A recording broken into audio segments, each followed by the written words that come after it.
Assalamualaikum warahmatullahi wabarakatuh. Nama saya Nur Aziza.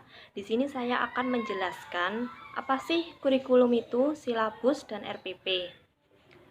Jadi, pertama-tama saya akan menjelaskan pengertian dari kurikulum. Kurikulum adalah suatu sistem rencana dan pengaturan isi dan bahan pembelajaran yang digunakan sebagai pedoman kegiatan pembelajaran. Jadi, kurikulum itu ada di lembaga pendidikan manapun, sekolah, itu untuk mengarahkan proses belajar, mengajar, dan berjalan baik sesuai dengan yang direncanakan.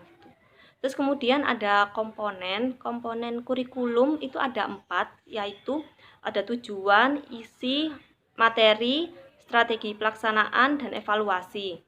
Tujuan itu adalah berhubungan dengan proses pembelajaran dan hasil yang dicapai. Kemudian isi atau materi itu materi pelajaran atau kegiatan peserta didik yang terarah sesuai tujuan pendidikan. Kemudian untuk strategi pelaksanaan pembelajaran itu ada metode pendekatan serta media alat bahan pembelajaran yang digunakan. Kemudian yang terakhir adalah evaluasi. Evaluasi adalah itu proses penilaian terhadap tingkat tercapainya kurikulum suatu pembelajaran. Apakah kurikulum itu bisa dipakai di suatu sekolah atau bisa diperbaiki lagi menjadi lebih baik. Soalnya di sekolah itu ada kurikulum KTSP K13. Jadi setiap berbeda sekolah berbeda pun kurikulumnya. Kemudian selanjutnya saya akan menjelaskan tentang silabus. Silabus adalah seperangkat rencana dan pengaturan pelaksanaan pembelajaran pada setiap mata pelajaran yang disusun secara sistematis yang memuat komponen-komponen yang saling berkaitan untuk tercapainya kompetensi dasar.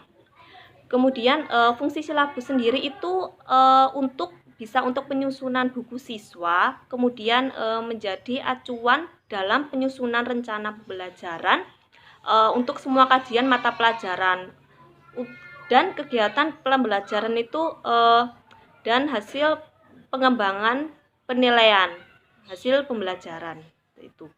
Kemudian komponen silabus itu ada yang pertama itu ada identitas mata pelajaran, yaitu mata pelajaran apa yang harus dipakai di setiap kelasnya itu. Kemudian identitas sekolah, kemudian kompetensi inti. Kompetensi inti itu meliputi aspek sikap, pengetahuan, dan keterampilan yang harus dipelajari oleh siswa. Kemudian ada yang selanjutnya itu kompetensi dasar. Kompetensi dasar itu penjabaran dari kompetensi inti tersebut. Kemudian indikator pencapaian kompetensi itu adalah perilaku yang dapat diukur atau diamati yang menunjukkan ketercapaiannya kompetensi dasar pada acuan penilaian mata pelajaran. Kemudian selanjutnya ada materi pokok. Materi pokok itu memuat seperti fakta, konsep, prinsip, prosedur yang ditulis dalam butir-butir indikator pencapaian kompetensi. Kemudian selanjutnya adalah pembelajaran. Pembelajaran itu kegiatan yang dilakukan antara guru dan siswa pada proses kegiatan belajar mengajar. Kemudian selanjutnya ada penilaian. Penilaian itu adalah proses pengumpulan informasi siswa, apakah pencapaian hasil belajar siswa itu tercapai. Kemudian ada alokasi waktu. Alokasi waktu itu digunakan bisa 1 semester atau 1 tahun. Itu jumlah jam pelajaran dalam struktur kurikulum. Kemudian yang terakhir adalah sumber belajar dapat berupa media cetak, buku, atau elektronik yang dapat mendukung proses pembelajaran. Kemudian yang terakhir adalah RPP. RPP adalah rencana pelaksanaan pembelajaran.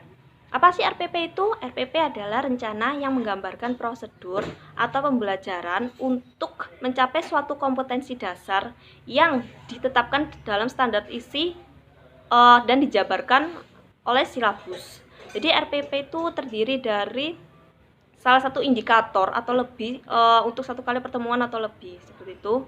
Jadi hanya digunakan untuk satu mata pelajaran dan satu tatap muka.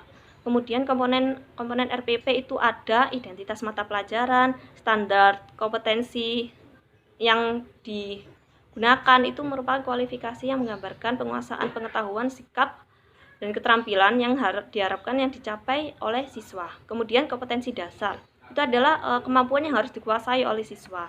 Selanjutnya itu ada indikator pencapaian kompetensi, adalah perilaku yang dapat diukur untuk menunjukkan ketercapaiannya kompetensi dasar itu. Kemudian ada tujuan pembelajaran. itu menggambarkan proses dan hasil belajar pada siswa.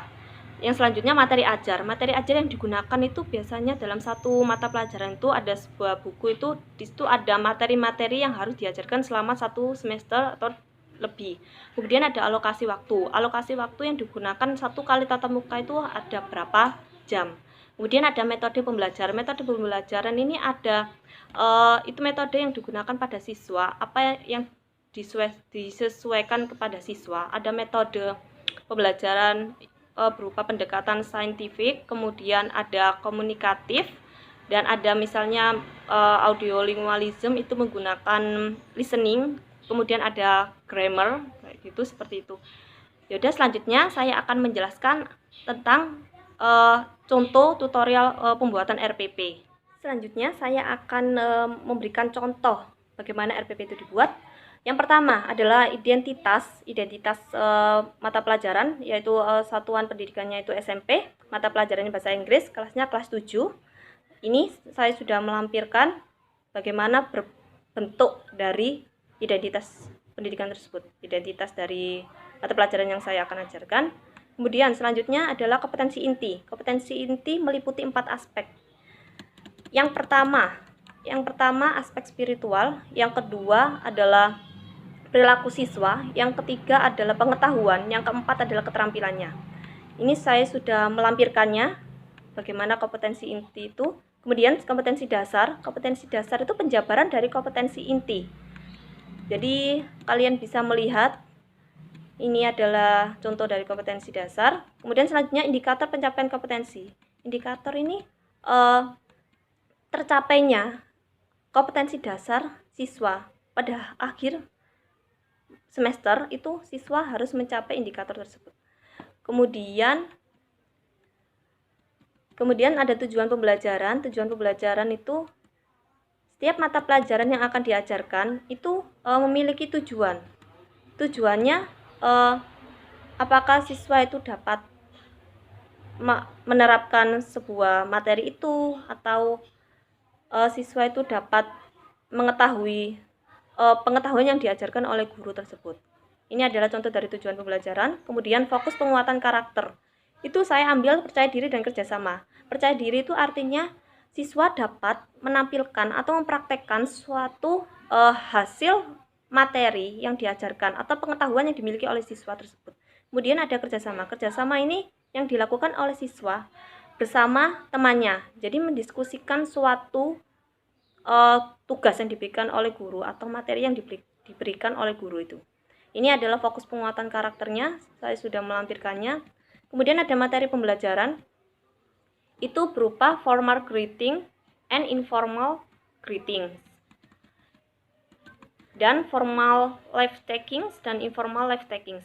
Di sini ada bentuk pertanyaan dan responsnya, saya sudah melampirkannya. Kemudian selanjutnya ada struktur teks, itu berupa percakapan. Bentuk percakapan dan unsur kebahasaannya itu apa yang dipakai, apakah simple present atau past, seperti itu. Ini saya sudah melampirkannya. Kemudian ada unsur kebahasaan, topik, materi pembelajaran, pengayaan, materi pembelajaran remedial. Bentuknya adalah seperti ini.